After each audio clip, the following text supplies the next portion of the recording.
Action. Très chers amoureux de l'Emba Excellence, bonjour Mbote de partout où vous êtes. Lelo tozali awa na UPN na commune ya Ngaliema esika pito qui ko inauguré restaurant La Perle Rare D. Balobi ya Diane, la femme du patron, frappe encore, a frappé le sous na UPN à sali biso restaurant kitoko o esika pi tozali awa. Tomoniona ba pasteur na biso bazali na biso elongo tozali na pasteur Daniel Mabunduka oyo esika pi ya Diane La Perle Rare asambelaka tozapena berger Cédric Bangone Bayaki pour la prière balobi à tout Seigneur tout honneur yango ba pasteur Bayaki awa pour la prier pour la inauguration il y a restaurant au La Perle Rare des VIP bien bozomo na cadre ndenge zali bokomona kala mingité la femme du patron Akoya pe to inaugurer restaurant La Perle Rare 2 à suivre.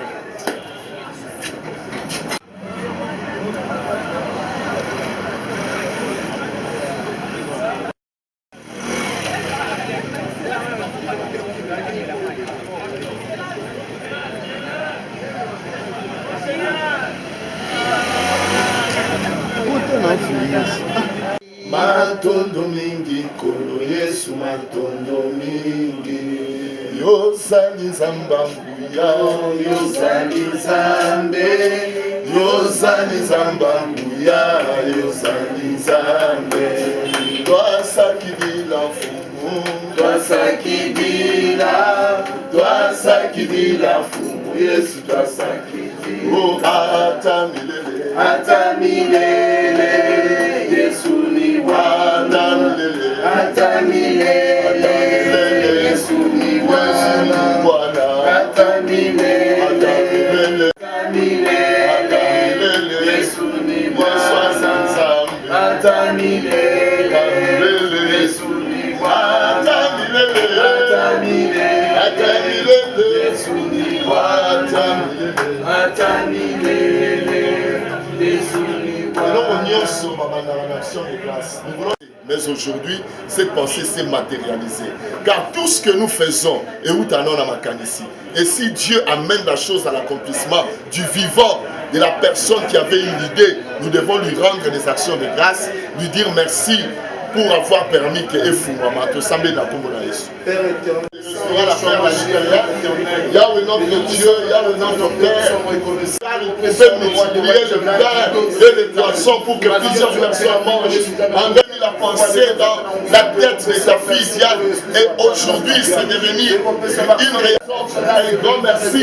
Toi qui l'as gardé en vie, toi qui as voulu que merci de multiples actions de grâce. Nous te disons merci parce que tout comme Makila Mayezo, Mamakama, Madame le Siko. Oyo nyonso akoya na motema mabe azala frappé d'aveuglement. Oyo nyonso akoya na motema malamu ezalela esika ya bénédiction. Tosambeli na kombo na Yesu. Père éternel, tosambeli matériel. Tu as dit dans ta parole, le sang glacé de l'Égypte, des œuvres de ses mains, et qui ordonne notre Dieu, que le sang de Jésus parle de la chose. Tous ceux qui viendront avec un bon cœur, qu'ils soient bénis, et ceux qui viendront avec un bon cœur, qu'ils soient sauvés. Car la Bible dit le sang de Jésus parle de votre mère. Le sang précieux de l'homme, la faute de Bible says, we overcome by the blood and the word of our testimonies. Au nom puissant de Jésus, car la Bible dit le sang de Jésus parle mieux que Isabelle. Le sang de Jésus, dans le nom puissant de Jésus, n'a pas yo mseza yo sali bo même temps o que le biloko négocier ko eba été ya mwana toke déjà ko rendre nul sans effet mais tous ont préparé retour à l'expéditeur na moto nyo so wana ba chez mabe ya ko boka biloko pour na ko bebi samisala to sambe na ko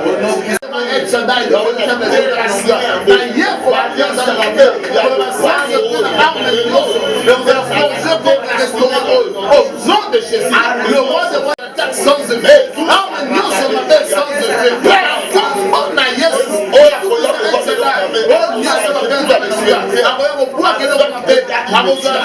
à l'expéditeur avec des réalités. Au nom puissant de Jésus, Père éternel, au nom de Jésus, Zambé dans l'heure pour le Jésus. De la ciné, les gens venus sur ma peine, Zambé dans l'ouïa. Vous êtes assurés ici que je n'en ai comme une bonne Jésus. Au nom puissant de Jésus.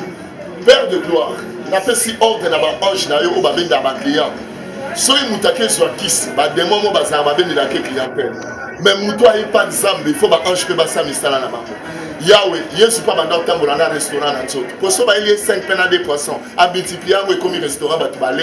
Bible lobi batu balé batondi pe mususu etikali. Tika ange de l'Éternel, ba panzala ba ange de l'Éternel, ba benda clientèle. Na mutu so ale akambala liboso et comme il a esika bando yambala mingi. Éternel notre Dieu et l'ambeli ya esika o eza la différente na bisika baliaka ailleurs.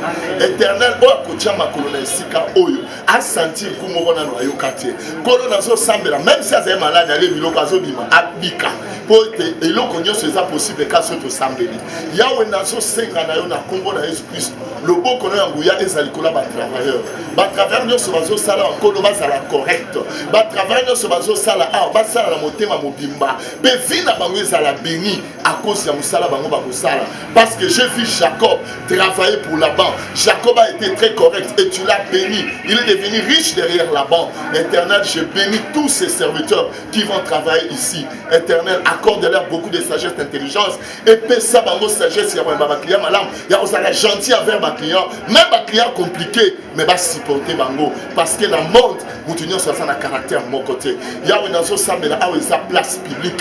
Colonne en Gouya, Nyos. Le beau qu'on a en Gouya et c'est Molama Lelo. Lelo est ça ouverture. Tobanti na yo parce qu'on t'appelle Alpha. Yahweh, là où tu n'as pas commencé, tu n'entres pas au milieu. Mais si tu es Alpha, tu amèneras la chose à bon port. Et tu commenceras et tu termineras. Éternel, nous te plaçons en ces lieux en tant qu'Alpha, le Dieu qui commence cette affaire. La Bible déclare, proclame que le juste prospérera, car il jouira des œuvres de ses mains. Yahweh, ça ce sont les œuvres de main de ta fille Diane Sinikani. Nous te prions, papa, que ça puisse prospérer d'une manière exponentielle, que ça puisse prospérer rapide et qu'elle se retrouve, qu'elle dise que l'Éternel est ici. C'est comme Jacob avait dit un jour, Dieu était ici, mais moi je ne savais pas. Yahweh, nous avons sémé ta présence entre ces lieux. Nous prions, Père de gloire, que tout soit béni, tout ce qui se mangera aujourd'hui. Que toute personne qui viendra ici aussi soit bénie au retour. Aucun incident n'est permis en ces lieux. Nous avons ainsi prié au nom puissant et précieux de notre Seigneur et Sauveur Jésus-Christ. Amen. Moi, je ma soeur Diane Silikani, moi dans l'église, mon aïe, le sala babilo kabonye, abaneki yango lemba, l'autre moni aïe awa, na peine à 5 sous restaurant awa na peine. Et on est pour y bisayer. En tant que moi na yo, au sala makambo, je sais pas ça. Batunyo c'est tout basé comme on a yo, on peut savoir Diane. Nena lo baké Diane azo contribuer na nzoto kolongono ya bakinwa. Azo contribuer mutako uta musala na ndaku tamsu balambi na mutako lia awa. Et puis ce que j'apprécie ici c'est quoi? Et que azo chambo on a biloko batunyo so basa on se retrouver. C'est ce qui est intéressant. Je crois qu'il y a pas participé à la construction à Congo côté Mabou. Et j'ajouterai ceci, ça prouve que la bénédiction de l'Éternel s'étend. Parce que quand Dieu te fait du bien, il faut que il y a la perle à l'État. Maintenant, nous sommes venus à l'Ipéen. Pour nous, moi, c'est une fierté d'avoir une fille comme Maman Diane. J'ai bien moi à 18 ans parce qu'elle ne vieillit pas. Donc, ça me fait plaisir de venir en ces lieux, venir inaugurer. Parce que ceux qui sont mais elle a confiance en Dieu. Elle sait que si l'Éternel le bâtit, c'est lui qui travaille en vain. Et moi, je suis venu pour que l'Éternel bâtisse ce travail. Amen, pasteur. Pasteur, alors, au Koïbisa, Bandeko Bassi, Moussounini, au Bazolinga, pour Senga. Au Monae, Azali Kaka, Lulenge, Yadian Azali. Mais au senga batolia Lucas c'est le connaît mon pourquoi vivre nango au monde na bana basi on a bazalika ko senga basi on était conseil nini ko pesa na bana basi le lenge conseil on pesa na bana basi on a balia ba fond de démarrage na bango mingi na ose odi ko senga oui mais senga pour na but kolingo senga te pour chaque jour vino za kosenga muta mayele osale olu kwa mwa montamo so condition bato baza mono so senga ba mono pe évoluer ngana conseil bino bo travailler na maboko po mbongo nyonso so so awe source na moté oko senga mutu so apesio mais ko pesa so peso c'est ta vie qui est partie. Alors faut être très sage dans la vie de travail parce que Dieu bénit le travail, Dieu ne bénit pas les mains croisées. Ok, pasteur, on a profité pour la police. Ok, magazine Lemba Excellence pour ça 2 ans, le 5 septembre. Un mot pour Lemba Excellence. Un mot pour Lemba Excellence, je suis très content d'avoir pour ma soeur Nicole parce que nous avons grandi ensemble à Lemba. Moi, je suis aussi de Lemba. Donc, que cette œuvre continue toujours à évoluer, que cette œuvre touche le monde entier comme ça a toujours été. Et je prie que la main de l'Éternel est à l'école. Et puis, bateau va libanda, vous soutenir le loco. Bana lemba vous libanda, on zamba tomboli. Vous en avez malamu na eloko. Vous avez belé, je ne peux pas tous vous citer, sinon je vais oublier les autres. Mais je vous connais, vous aussi vous me connaissez. Alors soutenez ce travail, soutenez Nicole, c'est notre soeur, pour que ce travail aille de l'avant. Vous aurez toutes les informations de ceux qui sont à Lemba, à partir de Lemba Excellence. Merci, pasteur. Voilà, très chers amoureux de Lemba Excellence, Tozali Awa, la femme du patron.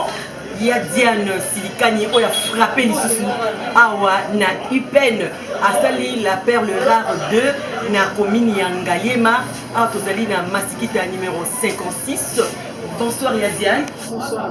Diane aussi qui se donne les mini. Aussi qui se donne les mini au bani la perle rare kuna na lembo ina oti on a Upen pemeni résidence na wezani ezali qui si moko et pendio côté résidence ko sala a obende ni so ko ni sa ba ke merci Nicole pour la parole. Ça qui se plaît, ça quand nous avons besoin de le bon qu'on a pour pouvoir ça fait ça me repose à mailler et moi sagesse n'a pas moyen de vous sanoter nous permettre de ça ça là na na ban na le roi ban on a préparé à venir na bango avant de venir donc c'est pour ça je me bats na ça moi le roi de kemike mais tant que kemike ça moi midi et service et ça et le Rounini au réservé vraiment on a un restaurant la Perle Rare 2. Est-ce que vous avez un lemba ou bien côté au sali et l'eau soit sika? Non, ils n'ont aucun dingue moko, ils ont qu'à aller te changer, te pousser ni moi pour bien en d'accord. Parce que nous autres faisons pour la lemba, nous connaissons le lemba, ils ont pour bien en d'accord, tant opportunité, mon année pas place, mon moqué, mon année, il y a un peu de bien mon sous côté ou quoi.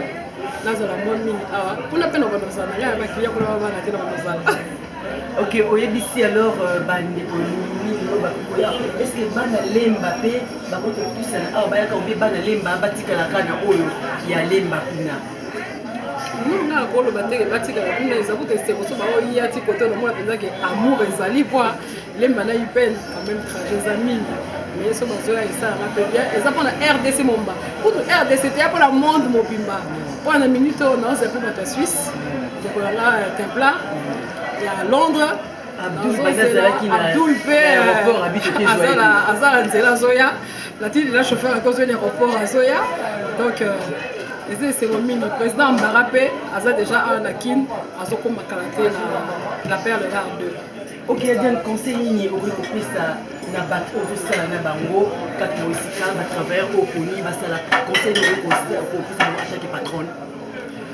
Conseil non plus ça va quand travailler parce que là on a besoin la bango on a besoin la rail. Donc tout travailler nous sommes tous tous ensemble tous en oyo kana so likambo mabeza to vento sololi. C'est tout hein. On peut ça va na yoté na bande ko la biso. Baleki belé te maman. Tout va non bon de la batterie soit à Lemba Excellence, on les a magazine la biso ici ba biso. Batterie soit à la Lemba Excellence bon de la bino. Vous a tellement belé sur la mina tanga pour les hommes ba coup Philomoni hein, otanga ngate. Oui ka ga ba frère na nyosu, ba bisou, ba sœur na nyosu, ba bisou mais ba sœur funa tanga. Marie-Paul Lumbu na Lili Mavinga, funa tanga bino wala obligé. Funa tanga même ba frère hein, qui est belé hein, pour lui c'est. Bino nyosu ka ba gros bisou. Ok, il y a Diane magazine Lemba Excellence, les autres qui sont 5 ans et 2 ans plus tôt, le 5 septembre. Au PCBSO cadre, VIP, on a Lemba, au PCO, merci d'ailleurs d'avance, quand même qui nous.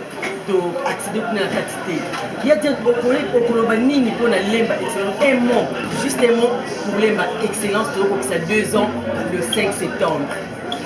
Lemba Excellence et que une année dans votre zalaki, 2 ans dans votre zala, 3 ans dans votre zala, sauf un zamba pateli 100 ans dans votre zalaka. Il faut que les gars liboso, tokoba, tous à pour soutenir maman Nicole. C'est très nécessaire. Oh, on soit un petit rien. Soit au sangisi, et ça les délais. Comme ça, pour soutenir le magazine, et comme m'appelle Mounelli, et comme m'appelle le roi, oh, la même chose, autant à ma communauté, et comme ma grand lac, et bandel Mickey, les loyaux. Comme on a Yaba, l'Embe Excellence, ton bandit, le pinator, le roi, comme Yaba, ton salaka, la Lembe Excellence. Ok, merci beaucoup, Madame Diane, tu mérites. Alors, très chers amoureux de Lemba Excellence, Tozoko ba awa toza na ba travailleur ya Diane Silikani. Nana Ketchup, qui m'a aussi annoncé. Nana la perle rare cosmétique. Nana la perle rare cosmétique. Il y a un restaurant à Lemba. Tout le monde a caillou. Et là, on est salé du lobo Gili, Nana, comme on a Diane. A frappé les sous awa na Ipen. Pourquoi ça va n'y poser un vandana?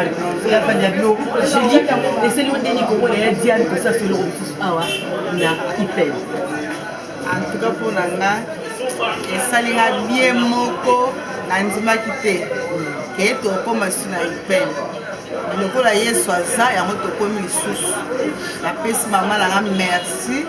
Donc à quel bosso kenda ou mais la présidente ma casse. La lélé en fort. Merci Oyazali Julie à Tekaka déjà dans le restaurant Oyazali Nalemba. Tous appelez Nana Ketchup, Nana Telabiso, Nana Yazakuna, Nana Perle Rare Cosmétique. Toujours Nalemba, Nakimbi. Nana et c'est le ondeni comme on a Madame Diane. Pour frapper les sous on a eu peine à télé et le restaurant la perle rare de on a eu peine les salons de ça va bien parce que tu en as la moko et comme la perle rare 4 2 restaurants plus parfumerie moko boutique moko donc là c'est que tous autres de boutique dans la perle rare vous frapper ça va bien ma casse. OK au website nini la perle rare afin que le patron nayo na website Zamba pas moula qui est liboso parce que ça là qui balinga pe va chômeur bazwa misala comme c'est toi qui misala Zamba pas moula. OK, merci Nana. Excellence. Nous allons à on a libanda il y a resto la perle rare VIP 2 et c'est quoi puis namoni bande bonanga mibali. Awa bonjour les tontons. Yaya n'a été voué pour consommer pour la première fois ou bien des beaux dans la quartier si vous connaissez quelque chose sur Dino.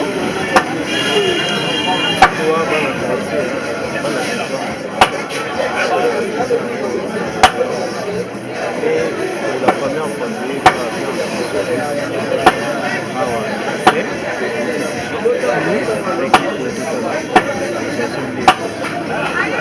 OK, bon moni restaurant on ndenge nini d'après bino ndenge boye awa. Moni restaurant ndenge ya yo poloba. Ah oui, pas mal, c'est pour la première fois que tu es awa et puis de temps en temps de bandoya. Je sentais que l'accueil m'a remporté dans la main c'est bon. Donc prochainement peut te bandoya car on va avec des consoles. Bandoya passer la bonne maman sur awa. Ya yo lobi nini pour un restaurant la perle. C'est pour la première fois. Merci beaucoup.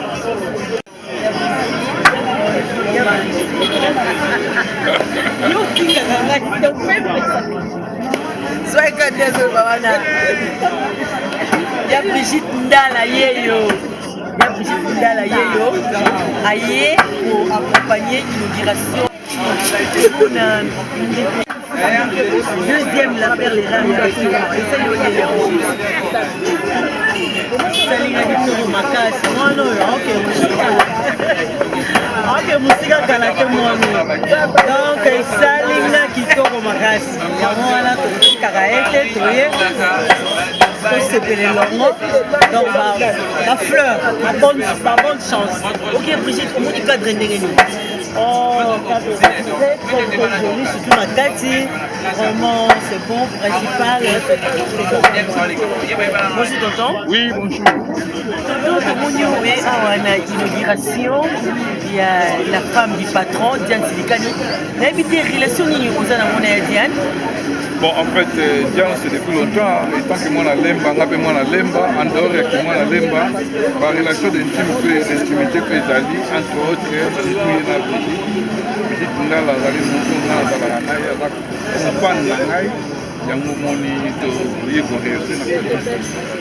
ok, et c'est l'on dit que Diane Silikani a fait déjà un restaurant où on a Lemba, à Espagne, il a fait le deuxième restaurant, c'est l'on dit. Oh non, très génial, hein? En tout cas, bon, la Kota là, et l'autre pour moi, c'est là qui est Bakisami, donc c'est que toujours des progrès en progrès. Exactement, là en tout cas, faut qu'on se le dise, progrès quand même, ils allaient se manifester, voilà en tout cas pour tout le Bayamo. Merci. Bonjour Papa Dani. Papa Dani, on a évité tout le monde pour l'inauguration, la deuxième, la première, les restaurants. Il y a des relations nous allons on a Diane sur le Boyeba. Il y a mère 4 bina développera la 4 bina donc c'est à sa femme pour la femme battante. C'est-à-dire au-delà il y a moi c'est moi choisi vraiment et à l'embarquer au vraiment tant on va nanaye donc tout et les carana va projet na okokoma il faut que mon année ça okoma moi ezala raté mais on a moni lelo et comment mon agenda il y a presque 2 ans peut-être à zoyer baté ça na peine mais tomber que ça a donc à mutoto yebi moi makila papa Silikani pas na donc on a femme d'affaires ça dit mutant otika poto azoya kaboyo contrairement ba vandara kuna amoni la poto ndeko kala nyoso mais awa azokoya ko investir vraiment yango to yaki to cha présence pour l'inauguration ya l'espace kitoko bien na Ipel ça dit ça des différences au bota na ba ndeko misusu déjà au mona kaya na moi goût misusu c'est l'essentiel entre avec toi tous abaye liboso ba pour cha moi force na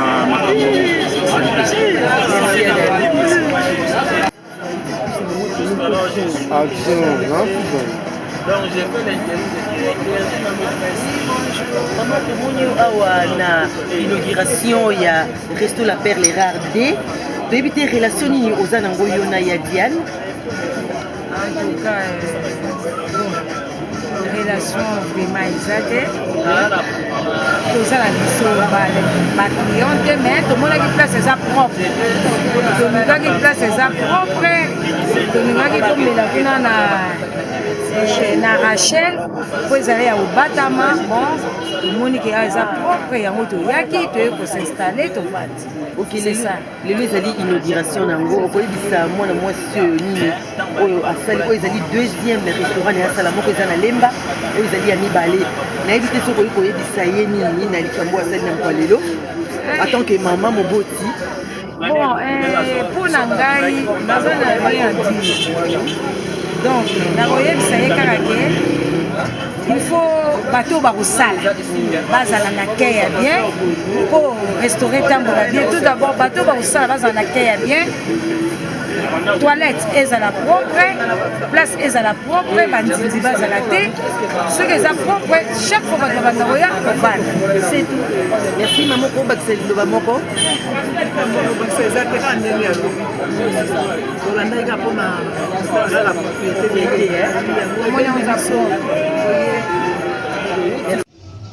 Voilà, très chers amoureux de Lemba Excellence, Boutiwana Kolanda Biso Awana Ipen na commune ya Ngaliema na avenue Masikita numéro 56 et si kopi ya Diane Silikani à Sali restaurant La Perle Rare 2 binomo bomoni le lezaki kaka inauguration mais bomoni ndenge bape belé baye kaka juste pour na batale loko yango soki eza ndenge nini bato susu ko balobi ke bazali koleka bamoni yango propre yango bakoti pona ko visiter bolandi biso wana eza malamu mingi kosala mo eloko awa na Kinshasa pona esala yo malamu elesa onde kaya dia lobi ke asana bana yango wana asali eloko na ye oyo ya mibale mpona amekate ko vivre nango tosilele bino ke lemba excellence kala te tokokisa 2 ans hein, bientôt 2 ans lemba excellence déjà le 5 septembre tokokisa 2e anniversaire na biso ya lemba excellence mais tokofete le 8 septembre na cadre ya resto la perle rare oyo grande sœur nanga Diane Silikani apesi biso cadre wana mpona kofete topesi merci na bandeko nyonso oyo baza kosoutenir mpona te mokolo wana ezala malamu merci mpe na yo oyo nanu osoutenir te tozela soutien na yo parce que lemba excellence ezali magazine na yo ezali yanga eza ya biso nyonso premier anniversaire tosalaki yango na restaurant Tietie ndeko na biso Tietie Flat Tietie apesaki biso resto na ye kuna na Kayange un beau cadre aussi yango tofetaki 2e anniversaire nde la perle rare apesi biso resto na ye VIP la perle rare oyo ezali bien climatisé tokozala wana le 8 septembre nde sika wapi tokosouffle 2e gâteau na biso ya lemba excellence merci na balandi nyonso oyo boza kocontinue kolanda biso bobosana kosabone te na chaîne na bino oyo bolovaka chaîne na bino bolingaka lemba excellence bobosana kosabone te esa biso bien parce que vi na yo moko yango ezosala biso lemba excellence tozala merci tokutani prochainement na numéro na biso ya sika ciao.